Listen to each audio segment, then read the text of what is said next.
Are you guys ready to learn about freaking giraffes? Are you ready? Thank you. Thank you so much for the sub. Thank you. You love the hair? Oh my God, thank you. Thank you. You're not ready? Oh my God, well get ready because we're jumping right in. We're jumping right in, chat. But yeah, for those who don't know me, my name is Amanda, and I'm a part of the animal care staff here at Alveus Sanctuary. And yeah, I'm really excited to talk to you guys about giraffes. Yeah. Oh, Jalen, thanks for gifting a sub to Shrew. That's so nice. All right, so here we go. Just a little bit about me. I always knew I wanted to work with animals. So I got a job, an internship at a local facility at a local AZA facility in Florida. From there, I did a little bit of an internship at a wildlife refuge center and rehab facility. Life took me to Atlanta, and I got a job as a hoofstock intern at Zoo Atlanta. And those both turned into seasonal positions, one with the hoofstock department and one with the seasonal African primate section. So both of those, sorry, I said seasonal, both of those internships turned into seasonal positions. So those seasonal positions gave me the experience I needed to get a full-time position in the carnivore department. So in the carnivore department, I worked with red pandas and giant pandas. And yes, taxonomically speaking, they are carnivores. And then I just started missing giraffes, and I started missing the variety of animals I worked with. So I ended up going back to the hoofstock department. And that was really cool because I was able to help out in the panda section. So I kind of got the best of both worlds. All right, so as a hoofstock keeper, I cared for southern white rhinos, ostrich, zebra, of course giraffe, a muntjac, and warthogs, and for a brief amount of time, a bontebok. Super cool animal. So I'm seeing some of you guys ask, what is a muntjac? A muntjac is a small solitary deer. Marvin is a species of muntjac that is found in southeastern China. He was a senior animal, so geriatric, and when I came to the hoofstock department, he was behind the scenes. So he got to live out the rest of his life being taken care of by the keepers and not being in the public spotlight. Super adorable, super, super cute. Then you've got Kiazi and Zuri, the southern white rhinos I took care of. Kiazi was born December 24th, 2023. So Christmas Eve baby. So cute. The first rhino calf I'd ever taken care of. And rhinos were actually what really drew me to hoofstock. And I fell in love. I fell in love. So if you guys really enjoy this stream and you want me to do one on rhinos in the future, International Rhino Day is in September. So we'll see. And then right here, we've got me with Calvin and Leonard, 2 of the 3 reticulated giraffe I took care of. Here we have Iggy, the red panda, the first red panda I ever took care of. She was amazing, fell in love with red pandas. And then to the right, you guys will see the giant pandas that I took care of. We have Yang Yang, Loon Loon, Shi Loon, and Ya Loon. These guys are back in China, so they are at the Chengdu research base in China. Yang Yang and Lin Lun are past a breeding age, so they'll just live out the rest of their lives there. But Ya Loon and Shi Loon are going to be a part of the breeding program there. So this was a really cool opportunity because I didn't know a lot about giant pandas prior to becoming a giant panda keeper. And I always like to say that, I mean, they're heckin' cute, right? They're freaking cute. But they are bears. And there's a lot of myths that I love to dispel about giant pandas. So again, another one that maybe we can talk about in the future. Also, just a cool opportunity to work with them because there's only a few zoos in North America that have giant pandas. So really just cool opportunity to be able to take care of them. And then Jackie. So he came after Iggy, and he ended up going to another facility, but another red panda that I took care of. So day in the life of a giraffe keeper. So I cared for 3 male reticulated giraffe, and as you will see here, it says 3.0. That is a standard zoo notation. It helps to track lineages within captive populations, so you will see that a lot of the time. If, for example, if it said 3.2, 3 male, 2 females. So yeah, just to give you guys a little bit of background on that, because we use that a lot within the zoo field. So yeah, basic stuff, clean the habitat, provide lots of browse, so that's like tree branches and stuff, refill alfalfa feeders, provide enrichment, and we would always focus on giraffe training before a guest arrives. Some of the training that we did here was target, station, back up, tongue, tactile descents, blood draw, and hoof care. So that's what this picture is representing. So we would ask them to step up on a block, have the keeper put their hand on their foot, curl it, and then use a tool on the bottom of their foot. A rasp, a hoof knife. You will see some of these things in a video I have coming up. Yeah, and then we would ask them to go down off the block and back up. And it was a whole multi-keeper process. So every zoo is different. Every zoo has a different setup. At the zoo I was at, you had multiple people. So you had somebody working the head of the giraffe. You had somebody that was a safety person that had safety exits, because it was a semi-protected contact situation where the giraffe would be behind a fire hose. I would be in the stall, not with the giraffe, but like they would be in the opposite stall. That fire hose would be like a barrier for them, kind of like a preventative measure, but also to tell them where they could, you know, be up against before stepping on the block. And then we had the person working at their feet. So a lot of all hands on deck situation. Yeah. And again, I will show a video. Okay, real quick, this is a video. It's what I just saw somebody say tortilla, like a chest chain. Yes, some places will have like a chain running through fire hose. And so yeah, just different setups. Some zoos, they're in with them. Just the way we managed ours, it was in a semi-protected contact situation. And like I said, we would always have a door where if like one of the giraffes kind of like got through that barrier, I could exit safely. And from there, there's always a series of chain, you know, basically if that happens, we evaluate as a team, why did that happen? How do we prevent this? What do we need to change? So a very, very important and serious thing. And also just a vital training that I will tell you guys, this was one of the #1 things that we focused on. Hoof care is so important. But yeah, I'm going to show you guys a video, and it is the one that I sent in when I applied to Alveus. So I thought it was just a fun little thing to show you guys. Yes, Space Camp, hoof care.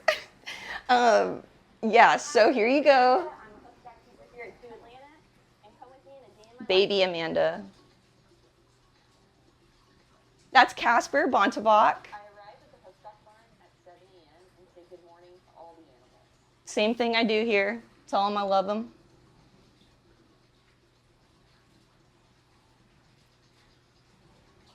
Next up, we get breakfast and grain ready for the grass. Warthogs, Bontebok, and ostrich. Before shifting out onto habitat, we make time for training. This particular morning, we focused on hoof care training. So this is a little bit of the training we did. Target training within the line. Our goal is to eventually extend this behavior for voluntary injections with the vet team. At midday, it's lunchtime. We like to utilize this time for extra training, like target training or touch desensitization. This is really useful for if the giraffe need medications like eye drops and nose spray. At various times during the day, we do a produce toss for the warthogs. They love a cool head of bromine on a hot summer day. With the hot temps during the summer, the ostriches really appreciate you a full shower. After the animals shift back inside for the evening, we have them break Yeah, set up Hamlet. Love this guy. Finally, before we head out for the And night, this is the browse that I was talking about. So that was a constant that happened multiple times throughout the day. We would set up offering, browse midday and in the evening. Very, very important. We were really lucky. We had a browse team that 5 out of 7 days went and cut. The host dog team would also help out. Sometimes it would be us going out and cutting. Every place, again, is different, and we would also get things shipped in the winter. But that's what those guys eat. And obviously the zoo would supplement with grain and various other produce items. But that is really important that they get browse. And again, we're going to talk about why that is, but so important. So a little bit about the biological classification, just to run through. Oh, and real quick, somebody said, like, what types? So a variety. We had our team that would make sure everything was non-toxic, obviously. But we would do things like mulberry, oak, sycamore, a wide variety of different things. Really lucky in the area that I was in, there was a plethora of options. Honeysuckle, some invasive, but the great thing is we could cut it and offer it to the giraffe. And we also had a means of working with the community. So if the community didn't use any pesticides, and we would like double check and put it through a whole process, we could actually go to people's neighborhoods and take the stuff that they cut. So super, super cool. But yeah, back to this. So class, Mammalia, order, Artiodactyla, family, Giraffidae, genus, Giraffa. So moving on.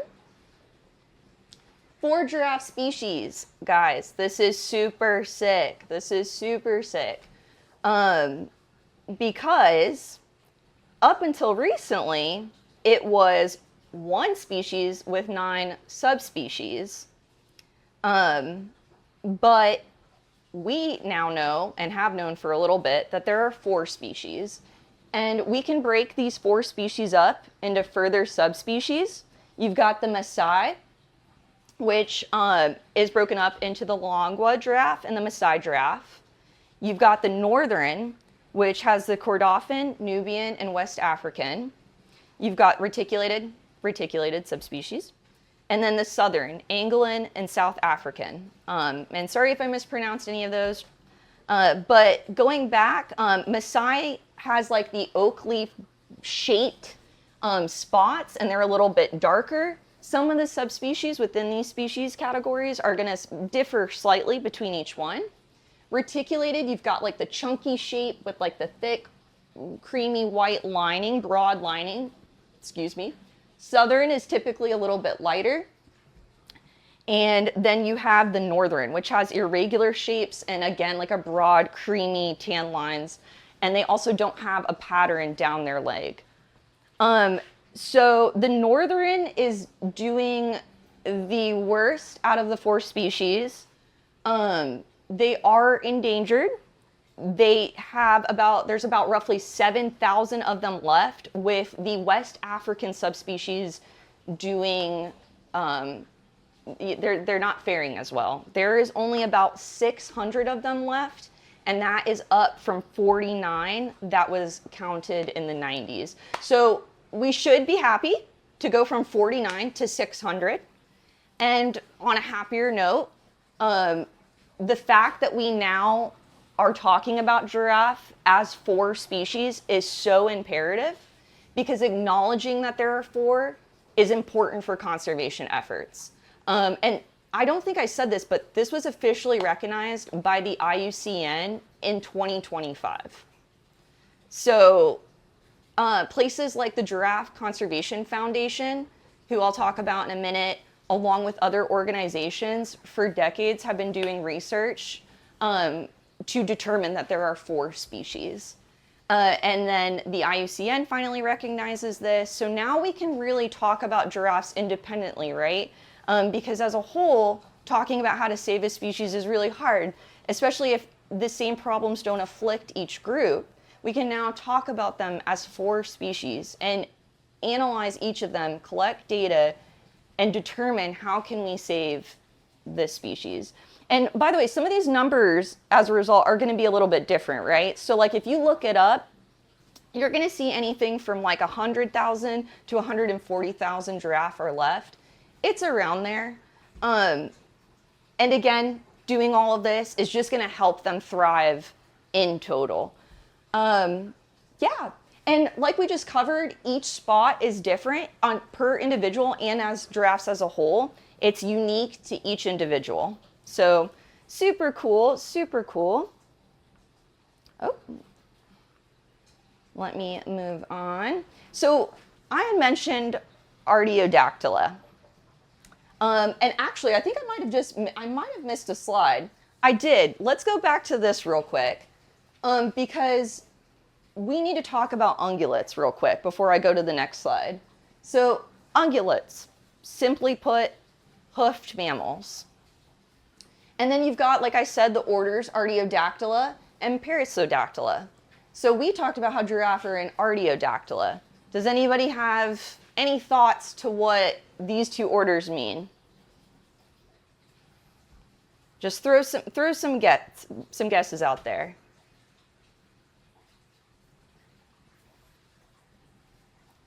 I'm seeing some even and odd toes, something to do with their toes.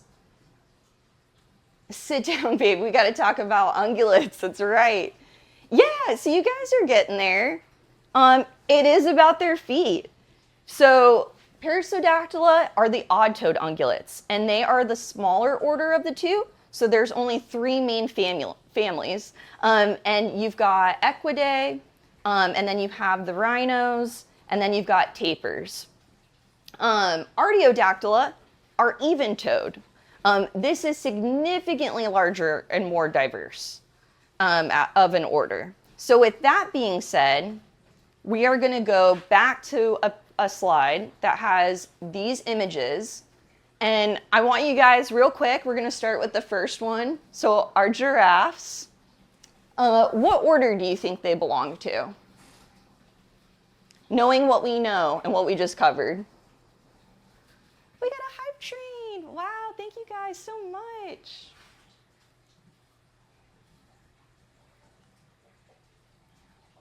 We do got some feetsies. We do got some feetsies. I'm seeing some right answers in here. Yes, exactly. Artiodactyla. So 2 toes, Artiodactyla. Then look at these cute little feet. This little hippo foot right here. Again, Artiodactyla, even 4 toes. Rhinos, we got 3 toes. So not Artiodactyla, Perissodactyla. Same with a donkey or a horse. So again, important, and like we said, way more varied in Artiodactyla. So large, not just 3 families.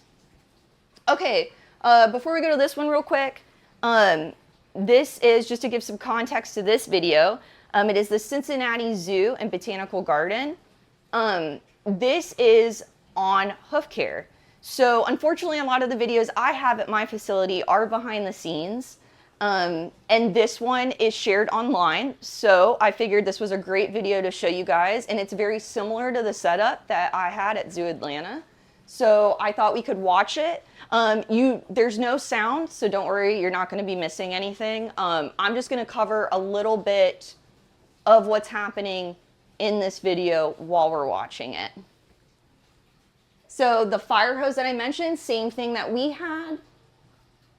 So asking, and then you'll hear the click, the bridge, like good. Stepping up on the block, holding the giraffe there.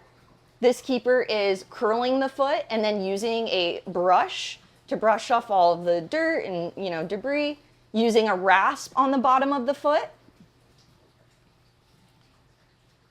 Getting everything all even, and then a hoof knife, cutting away all that excess from the sole of the foot. This training is vital in captive giraffe. Yeah, this giraffe is so good. Obviously, you increase the duration. This is what's so sick, to see the back feet being done like this and their setup. you have to get creative, right? Like if this is your setup, how are we going to get to the back feet? So using a target stick and then making sure he's flush against the side of the mesh, asking them to step up using their back foot on a block. You know, we usually start with the front feet because it's just a little bit easier, right? But that's amazing. And then increasing the duration or getting what you can in short sessions, working with each individual. And then look at that. That was the outcome of that session. That's amazing. This is what we want to see. You've got the hoof wall, the sole. It looks so good.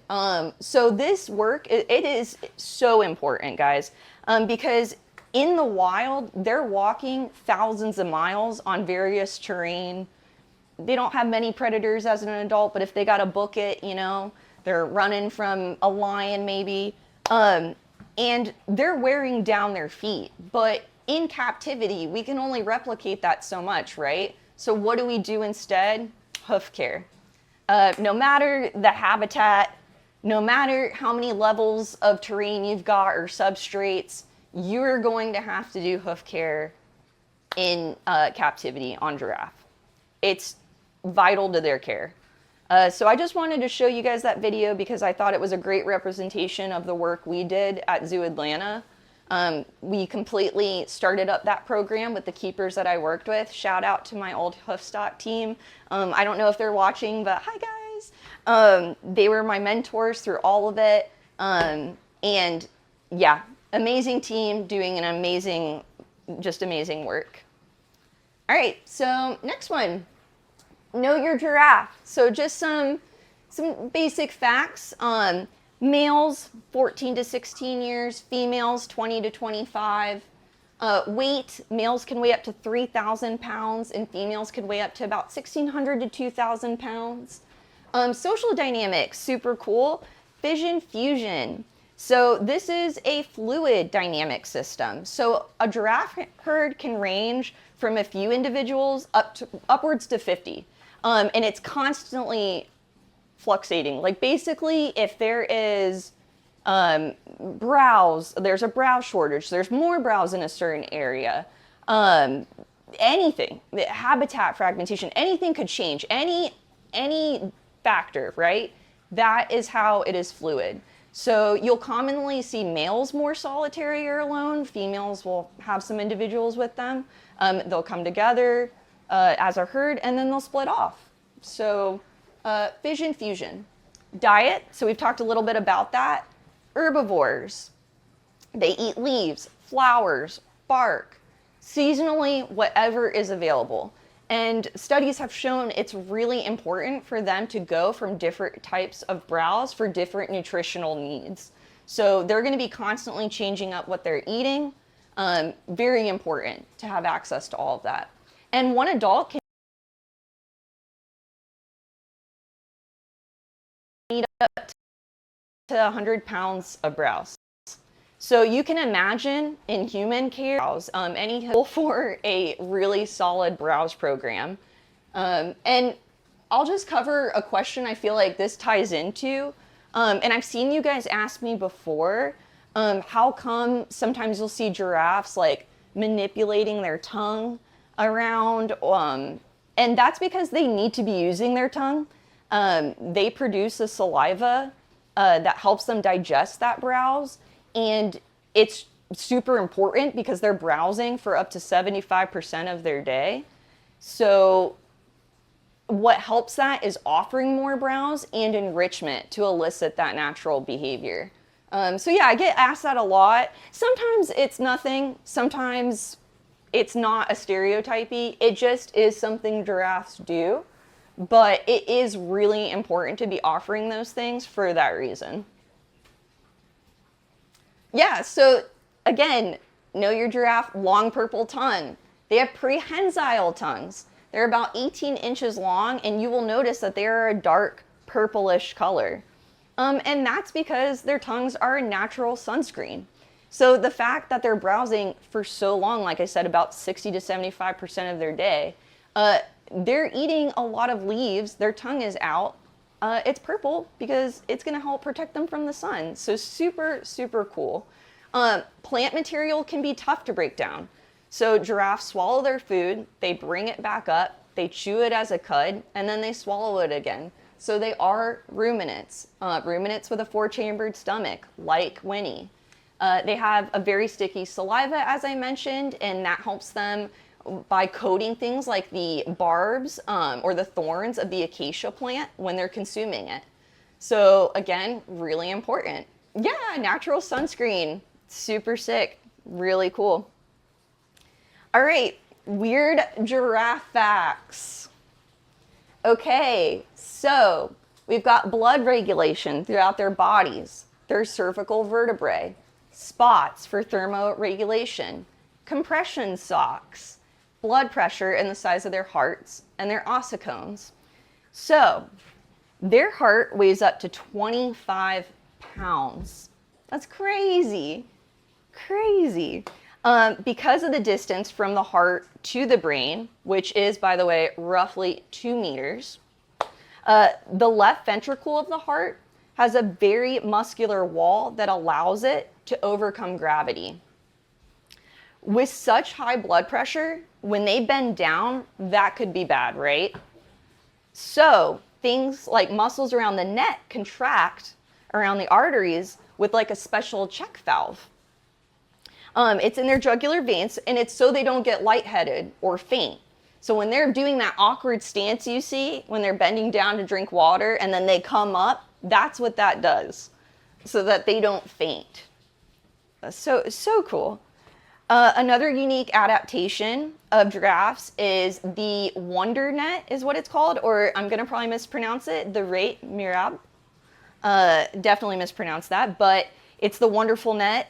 It's a complex network of arteries and veins at the base of the skull to, again, prevent fainting. Another cool fact, giraffes have a venous pressure of over 3 times higher than in humans.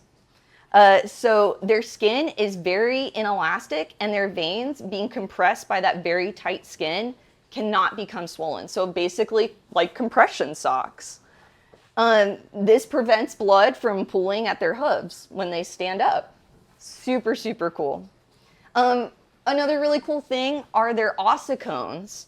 So at birth, they're mostly just like little soft bumps of cartilage, but over time they ossify and they fuse with their skull.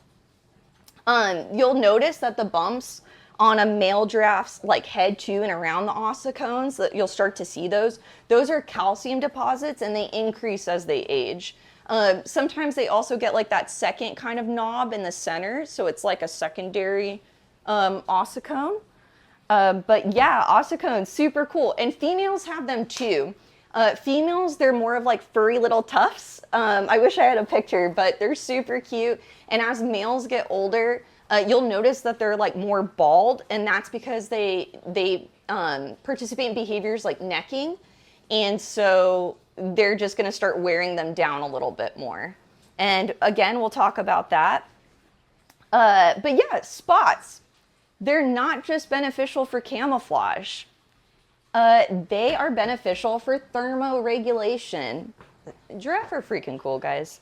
So underneath their spots is a complex network of blood vessels, and that's what helps with thermoregulation. Super, super cool. Cervical vertebrae. They got freaking 7. They got freaking 7. Just like us, but they're 10 inches long. So basically the same amount, just bigger. Super, super cool. And then somebody, I think Roxers, had asked me to talk about the RLN, or the recurrent laryngeal nerve. And that's what this picture is showing. So we have this too. It's super cool though in giraffe because it reaches up to 5 meters in length. 5 freaking meters in length. And what the RLN is it connects the brain to the voice box. And it's just a wild thing because evolutionarily speaking, it's just like, okay, so it's like your voice box, right? But it's traveling all the way down and through here and back. And why? But as an embryo, you know, your head and your heart very close together.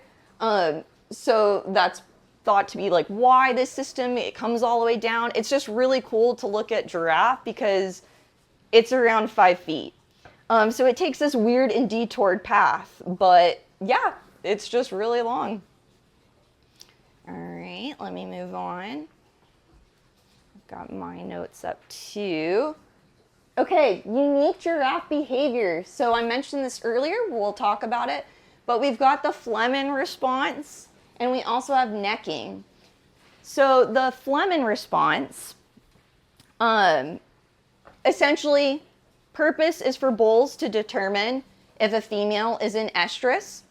The bull will sample her urine by curling their upper lip, barring their upper incisors, and inhaling deeply. You will see this behavior in the wild and in human care. You will also see this being done from male to male giraffes. This communicates a lot of things to giraffes. So it can communicate dominance. It can, again, determine, you know, if a female is ready to breed. But between males, it can determine like a hierarchy status, essentially. So it's something that we see even in human care. And it's something that you see in the wild too. So completely normal. Yep, I'm seeing a lot of like, ew, but hey, you know, it's just what they gotta do because it makes sense. They have something in their mouth called the Jacobson's organ and it communicates a lot. So that's why they do that. Yeah, essentially. And then you've got necking. So again, another behavior that you see in the wild and in human care. Males will stand side by side and swing their necks at each other, delivering blows via their ossicones. We would see this all the time at the zoo. Sometimes it's not as intense, but it can get pretty intense. So they will do that as a means of fighting for dominance and for a female. Okay. So the video I'm going to show, I do not know this organization. I had another video, but this video that I'm about to show you guys shows a little bit of a necking situation between two giraffes. So just to like put it, yeah, just to explain further what that looks like if you've never seen it. So, playing it. In the vast animal kingdom, conflicts often arise due to competition over territory. I hope I didn't turn off. Or mates. Among these confrontations, Okay. giraffes Okay. stand out with their unique All right. and Make sure you guys surprisingly can hear civil it. approach. They engage in a fascinating form of combat called necking. So it can get pretty where intense. Two male giraffes vigorously swing their necks to deliver powerful blows using their hefty heads. Unlike I never many saw other our boys at animals Zoo Atlanta with do a it like sheer this. strength Theirs to was like, dominate weaker rivals, giraffes often opt for fair fights and only engage in intense battles with worthy competitors. This sense of fairness sets So now them you apart understand, from dominant too, creatures in other species that typically why use intimidation to fend their off challenges. ossicones would be balding, Additionally, right? giraffes display a tendency to favor either their left or right side, similar to how humans show a preference for one hand over the other.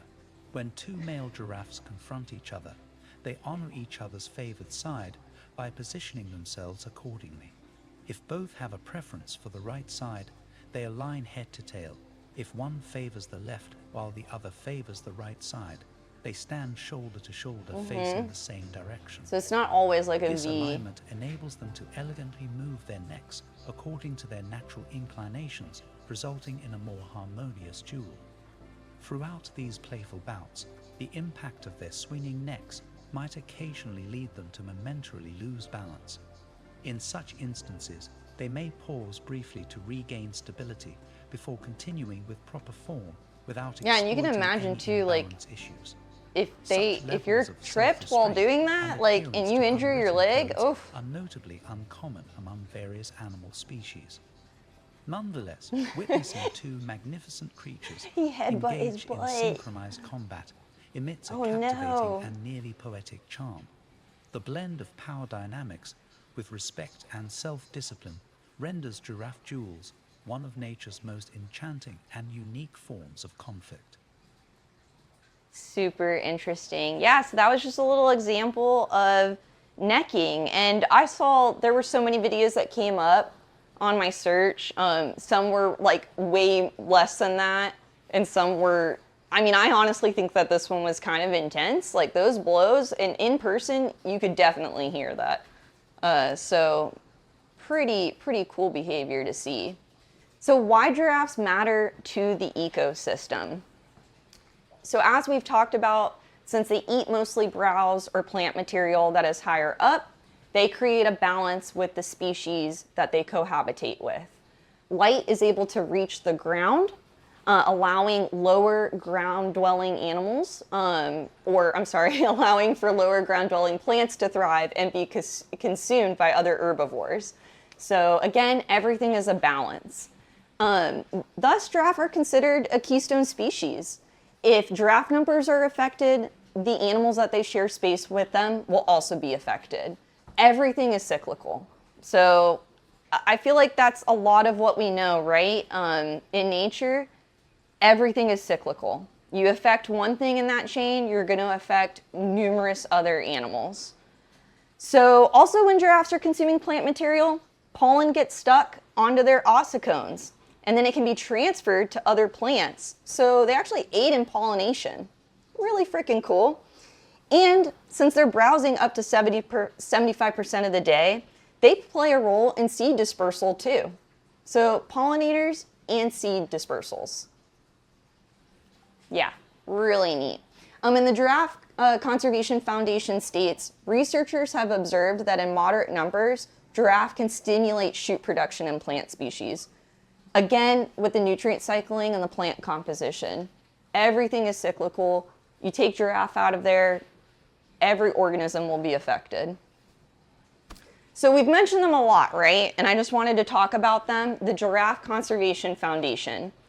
Just a brief summary of them. They're a conservation organization founded by Dr. Julian Fennessy and Stephanie Fennessy that focuses on saving giraffe in the wild through collaboration with local and international partners. They work with over 21 countries in Africa. They also support the Twiga tracker and translocations. Both are really neat. So Twiga tracker is, oh my gosh, I just skipped it. There we go. It's an initiative that is a tracking study that utilizes GPS movement or GPS satellite to map out giraffe movement, which helps us better understand how giraffe utilize their habitat. Translocations, another important tool to help giraffe, has meant that giraffe can be returned to areas where they were previously extinct. Translocation, super cool. You've probably maybe seen videos where they will basically put them onto a giant truck and move them to new locations, or to locations that they inhabited. So another really cool initiative from the Giraffe Conservation Foundation. So far, the Giraffe Conservation Foundation has supported the move of over 260 giraffe in 9 African countries, and that's helped to establish 15 new giraffe populations. That's amazing. So WGCF, I highly recommend checking them out if you're looking for an organization to support and learn more about. Their website is just a wealth of knowledge, and you can see all of these different things that GCF is doing. Like I mentioned, they also work in the community. They have a vet program. They work with local schools and work with the communities that share, space with giraffe, which is so vital to conservation. We've mentioned it at Alveus through our numerous book clubs. With the last rhinos that we read, and as a team we all discussed, you cannot have conservation without working with the communities that these animals are home to. It is vital, and GCF is doing that. So shout out to GCF, super important. And yeah, everybody should check them out. Everybody should check them out. So threats facing giraffe. There's a few things. The biggest thing is habitat fragmentation. There's also disease. poaching and civil unrest. So habitat loss and fragmentation can be anything from increasing agricultural or mining industries. Disease, there is a disease, the giraffe skin disease, basically lesions that could affect their gait or their foraging ability. Again, GCF is looking into all of these things and is looking at and has been doing research on the skin disease. So basically that can make them susceptible to predators. From 1 million individuals prior to the 1800s, guys, to roughly, like we said, it ranges like 150,000 giraffes in the 80s. In the 1800s, the Rinderbilt disease affected so many ungulates. It pretty much almost decimated them. Today, they've rebounded to over 100,000, as we know. So a few different things that giraffe have experienced and are continuing to experience. But as we talked about earlier, knowing what we know now about how many species there are, their native ranges, we can do more to protect them in the wild. Okay, so I've got a few questions for you guys. Poll, what is the closest living relative to giraffe? You guys have some time. You've got some choices. We've got camel, okapi, and elephant. So throw your guesses in there.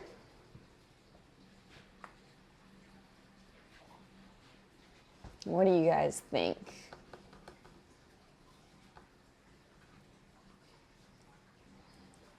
I've seen a lot of different guesses. Okay.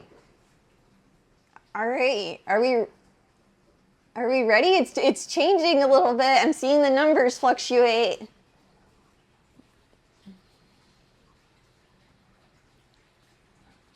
I'm seeing a little bit of everything, but a lot of you're getting it. All right, you ready? Okay, I'm going to show you guys the answer now. It is okapi. So if you voted okapi, you are correct. This is an okapi. So these guys also have prehensile tongues. You can see some similarities, but honestly, super cool, right? Yeah. So okapi. Good job. Good job. And if you didn't get it, no worries. We're learning here, right? We're always learning. Next question, true or false? Giraffe have been observed licking the skulls of dead animals. Ooh. Do you think this is true or false?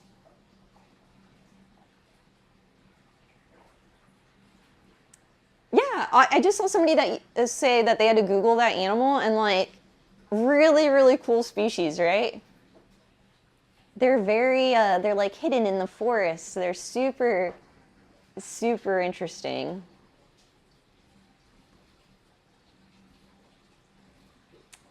Leonard, you are the coolest chatter. So for sure, for sure.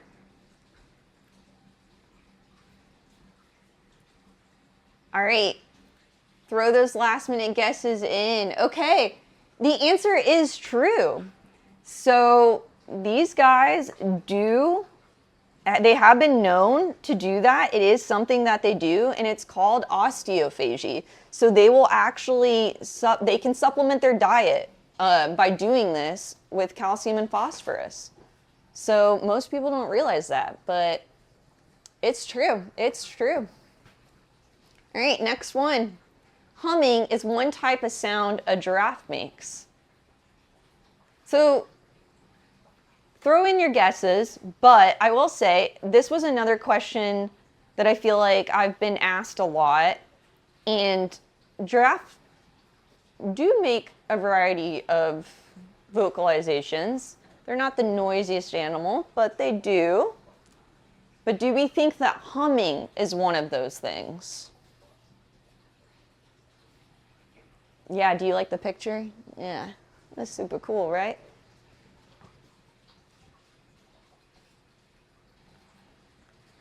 Do they dab like that in the wild? They do. They do. This is a huge new revelation in the research world that they're just out there dabbing like that.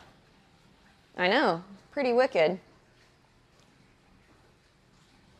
All right, so guess what? This one's also true. A team from the University of Vienna documented hundreds of hours of nocturnal humming recorded at a few different zoos in Europe. So what could that be? It could be to possibly contact other herd members without being super vocal, right? And letting predators know you're around. So cool. Yeah. Oh, and guys, happy freaking belated World Giraffe Day. I wasn't here on Sunday, so that's why it's a little late. But it was June 21st, which is the longest day of the year in the Northern Hemisphere. And yeah, what a great day. What a great day. I hope that even if you didn't know, subconsciously, you were thinking about giraffe. And now you've learned so much about giraffe, right? And you can prepare for next year now. You can get so freaking stoked now, right? You've got all these new facts that you can share with your friends and family. And yeah, so happy belated Giraffe Day. A lot of different ways that you can help is supporting the conservation organizations, one of which I mentioned, the Giraffe Conservation Foundation. What you're doing now, so learning about giraffe and sharing that knowledge with others. So you can go up to your mom and dad and be like, hey, did you know giraffe tongues are prehensile? Did you know that? And then they're going to be like, whoa, that's so sick, Danny. You're like so smart and love giraffe. And you're going to be like, that's really cool. So share that knowledge. Participating in responsible ecotourism.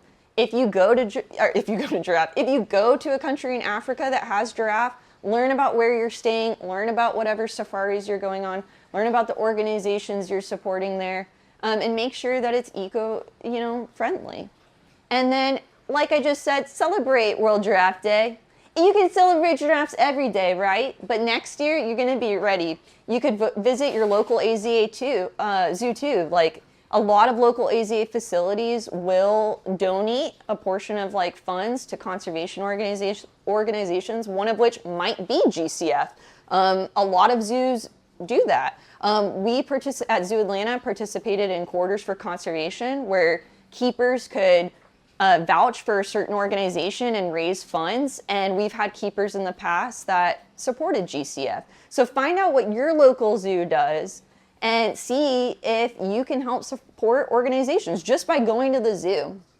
But yeah, that's the end of my presentation, guys. Do you guys have any questions? I'm going to open it up to some questions now.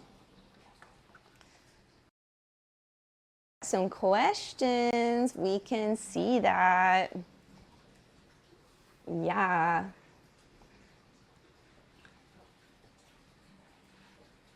Thank you, guys. Thank you so much. Yes, this is my giraffe mug. My friend got it for me. And a little giraffe stuffy. When are we getting a giraffe? I mean, when I applied and got the job, I was told one day.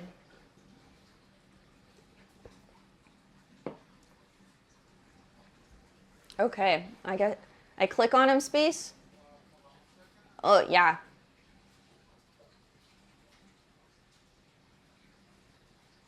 Oh, yeah.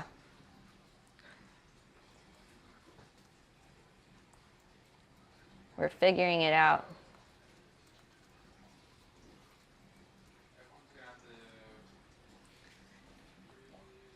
I did see somebody ask, do giraffes have good hearing? And they do. They have really good hearing. They've got large, kind of funnily shaped ears that help with that really good sense of hearing. Oh, I see it now. Okay. Oh, this is so cool. Oh man. Ooh. I'm gonna do this one. What is your favorite thing about giraffes? Honestly, there are so many things, but they're just such a unique species to work with. They really challenged me as a keeper. They may be really tall, but like most hoofstock animals, and it's what attracts me to the donkeys too, like that gaining of trust, especially for like a prey animal. And then having to work around them. So like, it's not like the donkeys where I can just go in with them. Having to get so creative with training by not sharing the same space as them while providing care for them. It makes you grow as a keeper. It challenges you. They're just so goofy too. I know that a lot of people are like, they're so elegant. And like, I'm just thinking of the individuals I cared for that are just like the goofiest goobers. But I think it's also just because of like all the cool facts we just went over, right? Like anatomically speaking, they're just like these massive versions of wonder. Yeah. Yeah, I really love them. I really do. Ooh, gosh, there's so many things. Bird asked, what other noises do they make? So they make things like grunts and snorts, and they huff. Like I said, they're not the most vocal animal, but they do make some of those sounds, and along with the humming, which was a really cool thing that we learned not too long ago. Yeah, they make like a few different vocalizations. Ooh. Can you talk about the ideal giraffe enclosure in captivity? What a great question. So you're gonna, like, when you think about this question, you have to think about so many different factors. Do they have other conspecifics? So meaning the same species. So as a herd animal, that yes, it can fluctuate. So if you have males, you know, we only had a few males, but like we learned, that's not abnormal. But if you're going to have a larger herd, do you have the space for a larger herd? And are you also providing the things that we talked about where they are browsing for 75% of their day? So you need to make sure that they have access to a lot of browse. So having a very solid browse team that can bring you hundreds of pounds of browse, I think is really important. On top of that, as a giraffe keeper, it was really imperative that on top of browse, we provided enrichment that elicited natural behaviors. So tongue manipulation is one of those natural behaviors. Like we talked about the role of the tongue of a giraffe and how important it is for them to utilize it. So we would have a lot of feeders and different enrichment items where they would have to manipulate things to get to their food. So it would keep them busy, right? So having access to all of those things as well. So it's not just, I think, of course, space, right? Every zookeeper wishes for maybe a larger enclosure or this or that, but it's also having all these other things to provide that type of a care.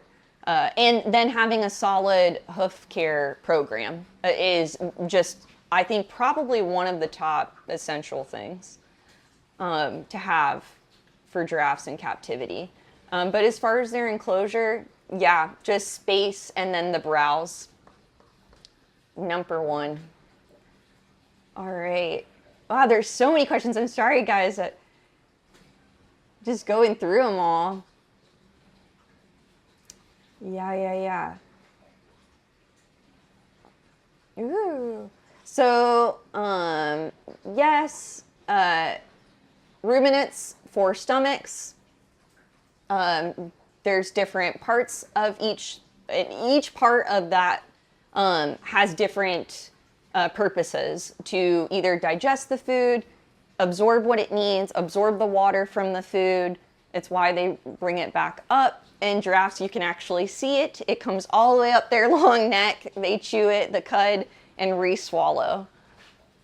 Yeah, and what type of enrichment do they get? I have a few pictures. I can try to pull one up on my phone. But basically, anything that could stimulate those natural behaviors like we talked about.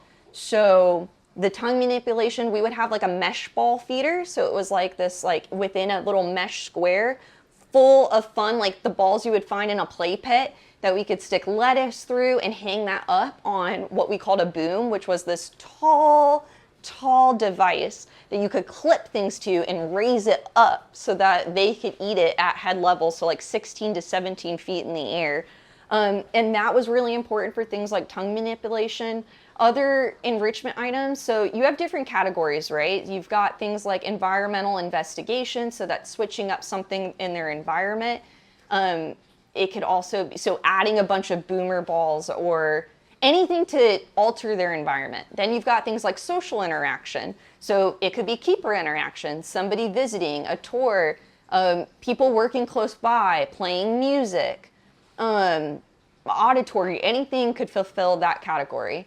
Then for giraffes, we had tongue manipulation. So again, I've mentioned that a few times. So anything where they have to manipulate an item. We had jug feeders. So like your however many gallons water jugs, we would cut holes into them and raise them up on that boom I just mentioned. And they would have to get, put their tongue through it to get the food.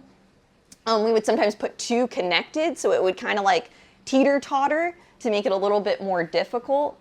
But you're looking at, when you look at an individual or a different species, you look at what they're doing the most of, right? So you kind of create like a natural behavioral form for them. So for giraffes, a lot of that is foraging. So a lot of the enrichment we provide, and we would alternate, you always want to switch it up. But if that category is foraging and tongue manipulation, you're going to see more of that on your enrichment form. Again, every place does it differently, but we had a system where we would put something onto a form, different behaviors that we wanted to elicit, and then we would pick an item that checked off that goal of what we were trying to do that day. And we would do it multiple times a day.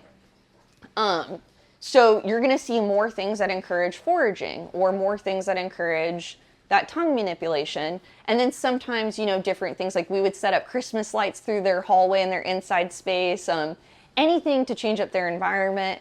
And then keeper interaction, so training sessions.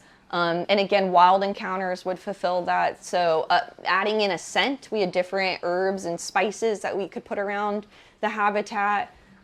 So yeah, those are just a few different examples of the enrichment we would provide. Echo, how long do giraffes sleep? Really freaking cool. So giraffes sleep anywhere from 5 minutes to like a couple hours a day in a 24-hour span.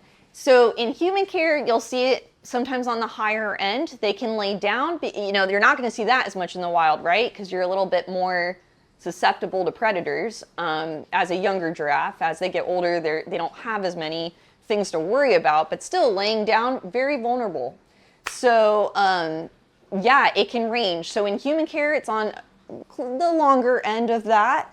But yeah. And they can do it, I think I just said, sitting down or standing up. They can kind of just take a quick nap, or they can actually be zonked out. As a giraffe keeper, I would commonly come in the morning and find them laying down, and they would just have their neck curled, and it was so cute. Oh, hi, Mark. Yeah. I don't see it on here, but I have seen somebody ask about their lifespan. So real quick, their lifespan, it can vary. So it is just on average around 20 years. Obviously, in human care, we have the hoof care that is vital. You have vets that can help provide a higher longevity. But something that I think is really important to talk about with giraffe, it can be a little bit higher. I'm seeing only 20. It can reach up to their early 30s. But part of that is that you also have to think about, in human care, I've mentioned the hoof care is so vital. So if you have an animal that has a poor hoof health or poor hoof condition, and you're not providing the tools necessary to attack that, they're not going to reach that lifespan, right? Because hoof health is vital to everything. Mobility is everything. And if you've got arthritis, or you might have ulcers, or something is in your hoof, it's going to affect your whole body. They are very much connected. So yeah, like Winnie, it's really important. So it is something that we do see in human care. I took care, and he was in the first slide, and I kind of just want to, maybe I can go back in a minute. It's not super important, but his name was Abu, and thank you, Space. And he was amazing.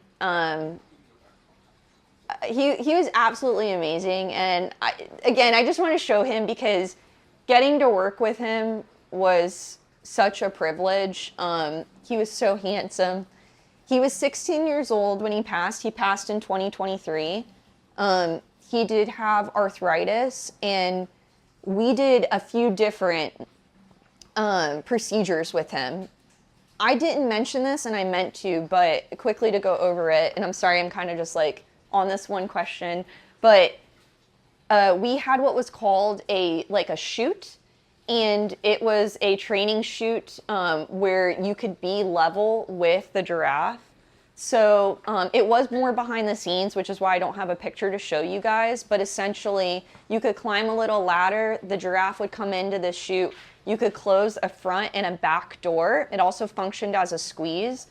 This chute was super vital to giraffe care training. Essentially, it was beneficial for things like laser treatment. We did laser treatments on Abu. And we also did do a few procedures where he had to be sedated. So you can imagine, you're up there, you ask him to come in, and then you have a vet that administers those drugs. You have to keep their head up because you don't want them to aspirate. So you have somebody holding the giraffe's head, a whole team of people, by the way, that help open this device, lower this 3,000-pound animal to the ground, and then start working. I had done a few different procedures. I got to be a part of those.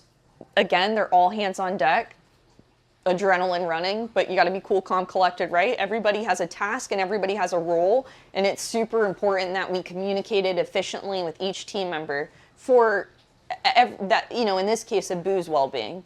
So we all had different tasks, and for Abu, it was because of his feet. So he had arthritis. So at one point, we even had to put like a little shoe, like a little boot. Highly recommend looking that up. That's really cool. People who are doing things like that are ZHTP, the Zoological Hoofstock Trim Program. We would work with them. They came out, they put a little boot on his foot, and it wasn't something long-term, so they did have to take it off. So again, he had to be sedated for it. And that's because of safety, right? We can't be doing this long procedure where we're taking off a boot while the giraffe is awake. So that training device was super, super important to be able to work with our giraffes. Yeah, really, really cool. But yeah, I just wanted to mention Abu, and shout out to my friend, and she was my intern coordinator, Bridget. She helped really just bring that program to life, the hoof care program. She was my mentor and friend. She's my friend. But she, without her, I wouldn't have been at Zoo Atlanta. And I got to work with this amazing animal and fall in love with giraffes. And yeah, I just wanted to mention Abu because he's what sparked me getting into hoofstock. Yeah. Ooh, razor flies. How nervous are they compared to other hoofstock? So, hoofstock, prey animals. It just makes sense, right? We get asked a lot about why do they seem always on edge, but you're a prey animal. It's a part of what leads you to surviving in the wild, is having that drive. I think a lot of people think of them as just these nervous wrecks, and have I watched a giraffe stand at a gate to shift, a gate that they have shifted for every day for so many years, but they see one thing different and they're like, mm-mm, and you're just like, cool. And you can't make that animal. We would never force them to do something they don't want to do, but you couldn't anyway, right? They're a huge animal. And literally, I have, as a keeper, opened a door and watched them just look down, and they're like, no, somebody added some substrate right freaking here. And you don't realize, but that's going to kill me. And as silly as that sounds, that's what allows them to survive, right? Like, they're just doing what they need to do to survive, and they analyze everything. They're just like, what has changed in my environment? So I think it's a really cool thing. And yeah, so are they, for such a large animal, a little nervous? Yeah, but it's what keeps them alive. So yeah, just like horses in that way. Yeah.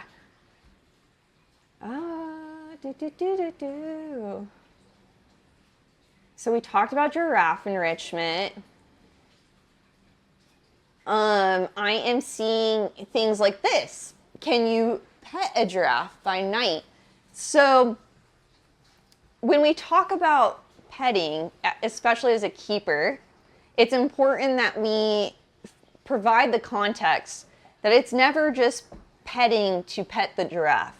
So the tactile descents that the keepers did all had a purpose. So if I am touching that individual, there is a reason. I am touching their ears in case I have to administer ear drops. You don't want to never have touched a part of their body and then the vet is asking you to like, hey, can you do eye drops? I've never touched their eyes before. So that was a lot of what we would do. So when we would say and cue touch, I would then say eye or ear, and I was telling that individual, hey, I'm about to touch your eye. Hey, I'm about to touch your ear. We would go down the neck. Because I didn't share space with the giraffe, I'm not touching all over their body and down their legs. I mean, we were touching their legs in a protected contact, a semi-protected contact. That actually was another thing, is asking to touch down their leg to curl their foot to then put tools on their feet. So there is always a purpose to that. And also, maybe there are individuals, but ours were never like, oh yeah, give me scratchies. We love that. But they were very much okay with the voluntary behaviors that we needed to train for their welfare. Oh, and I should say, not like their eye, you touch their eyes, Mark, just around their eyes, not like their eyeball. Jeez, Mark. Yes. Okay, sorry, going back. I saw another question that I do have the answer to, so I'm just gonna real quick pull it up. Oh yeah, space the mouse won't go over for me to click it. Oh, I see it. Thank you. Sorry, you were trying to put it there. Oh, where did it go? Giraffe pregnancy, near cry. So, gestation, 14 months. And another little cool fact is at birth, calves can weigh up to 150 pounds. And they are about 6 feet tall. And shortly after they're born, you gotta get up. You gotta get up. Because that is when they are most vulnerable to predators, is when they're younger. So it's very important that you get those wobbly legs, those gangly legs, and you get walking, all right? I don't wanna. Don't make me. I get it, Banana. That would be me. I would not make it as a giraffe because I'd be born and then be like, no. So, you know what? They are superheroes. They really are. That's so true, Jeanette. Yep. Yeah.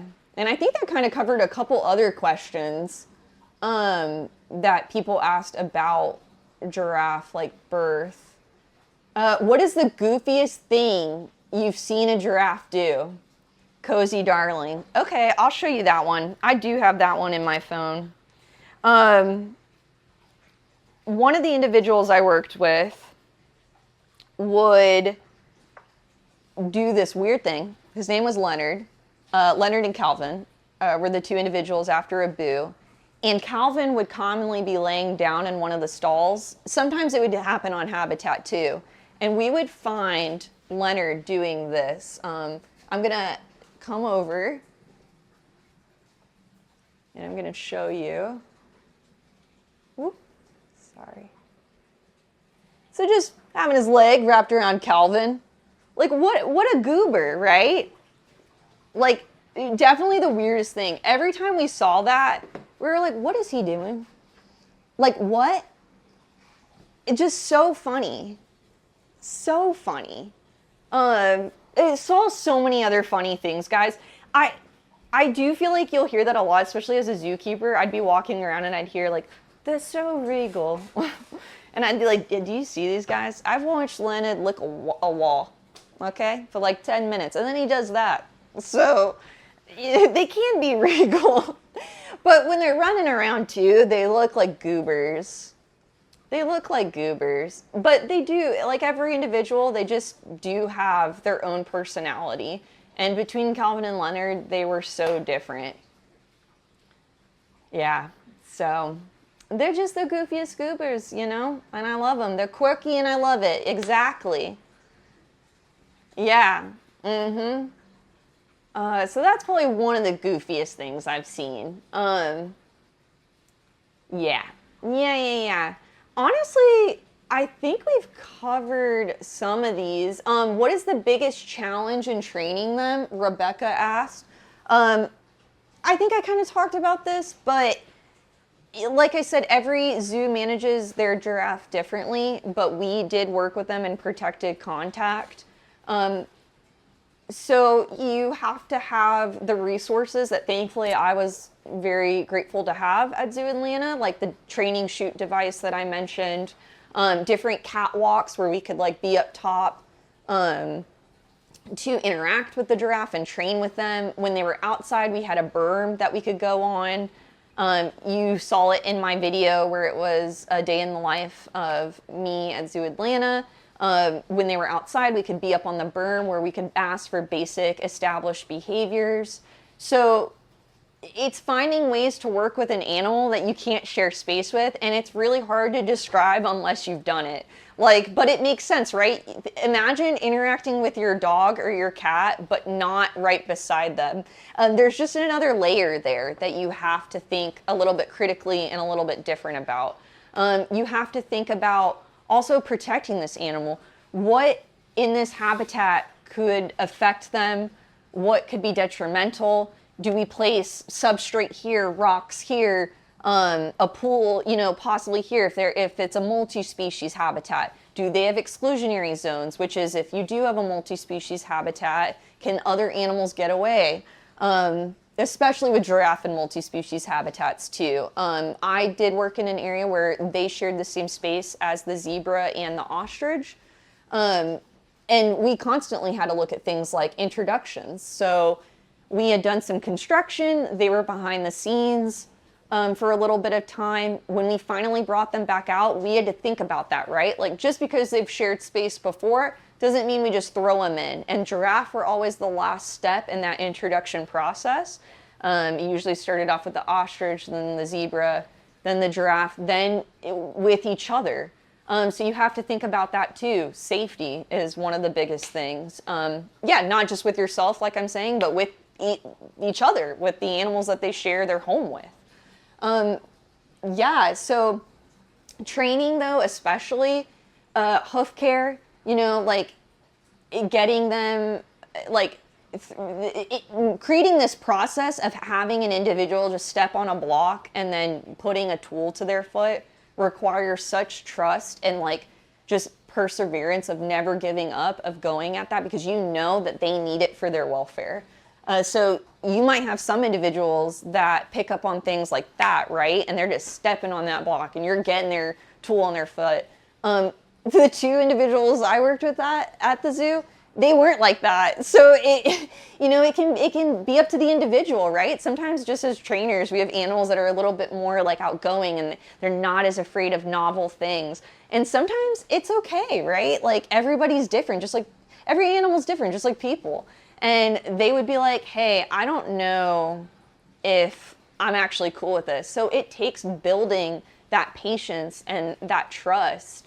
And then when you finally do it, it just makes it that much more amazing. Like as a team, the first time Leonard or Calvin stepped up on that block and curled, I mean, it took all of us not just being like, yeah, because you've got this giant animal in front of you. So just super cool. And probably one of the biggest challenges, I'll say, but it just made it that much more rewarding when we finally did it as a team. Yeah, being normal, he's doing it. Nobody scream. Oh, that's so cool, Art. Here in Nairobi, Kenya, at the Giraffe Center, the giraffes share a space with the warthogs. It's also connected to the infamous Giraffe Manor. Super cool. You want to freak out, Eekpot, so bad, and then you're like, keep it cool, keep it cool. Hi, Dr. Jolie. Yeah, chats at noon, yes. But, yeah, I'll try to answer maybe one more question. Let's see. Ooh, I love this one. How long did it take to teach giraffes voluntary behaviors like presenting body parts? So, yeah, this is such a great question. And it really depends on the behavior, right? So, like, things like their face, a little bit easier, right? Because we're able to be at head level via the catwalk or the berm or the training chute. So, asking for things like, hey, can I see your ears or your eyes, is going to be a little bit easier because you can approximate, right? So like having your hand and cueing your hand and getting closer and then finally making contact. A little bit easier than, let's say, some of the hoof care that I just talked about, which I think I just went in depth, so I won't go too much into that again. But things like that you can ask for when you are right there, that you can utilize something like a target pull, which we've talked a lot about here at Alveus. It's usually one of the first behaviors you can train because it simply is like, hey, I'm holding this thing. Can you touch or make contact with this target pull? And then you can utilize that to get to other things. Like you can utilize that target pull to start shaping to another more complex behavior. If I manipulate it this way, you'll turn your body. So you'll start to give me your side. If I add in a log inside the enclosure, you'll start to understand that there's a chute here. We did utilize that method for things like getting creative with the back feet. I worked with a keeper at Zoo Atlanta that her process of starting it, and sometimes it changes, right? That's the thing about training, is sometimes you start doing something and you're like, there could be a better way to do this. That's why it's great to talk with a team of people. There's so many different approaches to training and so many cool things that each individual keeper thinks of, that's what I find to be the most awesome thing about training, is that you're able to learn and from your teammates and then just like try new things, right? So I don't think that there's ever a failure. I think it's always a learning situation. But in this particular scenario, she would put a large branch in the yard and then ask him to line up so that he was more flush against the mesh. And then we would try to touch his back foot with like a long target pull to get him to just desense to that tactile of like his back hoof. Honestly, that one was the most complex. And back feet, I think, took the longest. Because it's a little bit different than just asking them to come up to a block and step up, right? That's a little bit more natural than being like, hey, that back leg, I need that on a block. So that one probably took a little bit longer, and I'm going to be honest, it took months. And this is a behavior, by the way, that like some giraffe can do within a few days. But like, again, we're not judging the individual because everyone's different. So, but we got there, and that's what's important, right? Yeah. Pirate King, I'm not seeing yours on here, but I think that's great to ask. Do they reproduce in captivity, and would a release program work? Pirate King, yes. So they do reproduce in captivity. You will see discussions about how sometimes within the zoo field there is hybridization, which does not occur in the wild. We do not see wild giraffe doing that, so it's really important to like maintain each individual species with releasing them. But yes, release programs definitely work. Zoos have shown that release programs work, but it is a very complex process. So you're not going to see Calvin and Leonard out there. They're really used to people, and also, I'm going to be honest, when it would rain, they would shut down. They would not fare well. I mean, literally, they're smart. They would lower their head if there was a thunderstorm or something, because you're like, oh, that's good. But no, they're not making it out there. But release programs do work, but it's a very complex process. You know, I think it's easy to say that they aren't successful, but we've seen a lot of species on the brink of extinction be saved through programs like that. And yeah, I think it is possible. It just requires a lot of people working towards that goal. And I think that it is a viable solution, but I also think that we have things like the translocations and Twiga tracker that we've mentioned that can already do those things to sustain those populations in the wild. So, yeah. But, yeah, I think I've covered, like, everything. I know that there's probably so many questions that y'all have, and if you guys enjoyed this, maybe I can do another animal care stream where I cover some more of those things. But I hope you guys enjoyed learning about giraffe with me today. Thank you for letting me just talk about them. I love them so much. And I hope that if you guys didn't already love them, you have a newfound appreciation for them. And that you know that you can do something for them.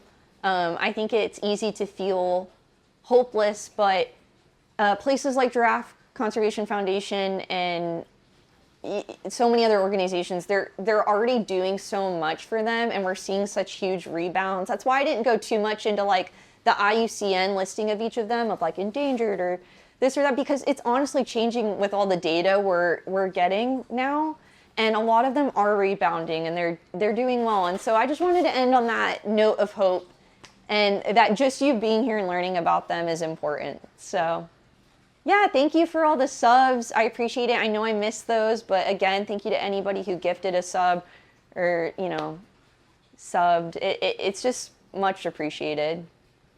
But yeah. Yes, tell all your giraffe friends. Yes, tell all your giraffe friends.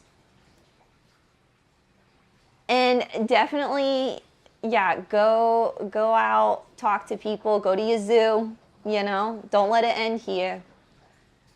But yeah, thank you guys so much, and stick around because yeah, Dr. Julie's gonna talk about the moms at noon. Panda talk? I mean, I would love to do a panda presentation on dispelling myths. I see you, Space Camp. All right, friends. Well, bye. It was so nice talking to you guys.